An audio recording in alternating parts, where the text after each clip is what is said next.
You have to try this delicious, chunky, candied-like jam that tastes like autumn in a jar. There's no preservatives, no fancy tools, just a pot, some spice, and a little patience. Start with 5 apples, peel them if you want.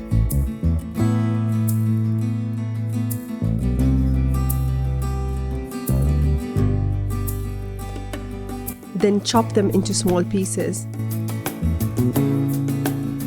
Add them to a pan along with 155 grams of sugar. Grab a mortar and pestle, crush 1 cinnamon stick and toss that in too. A cinnamon stick will yield around half a teaspoon of cinnamon powder. Turn on the heat and let everything soften. The apples will start to break down and release their juices. Once they're soft enough, use a potato masher to mash them down into a chunky texture. And now just let it cook down, keep stirring occasionally until the jam thickens and most of the liquid is gone. Squeeze in half a lemon. This adds brightness and helps preserve the jam.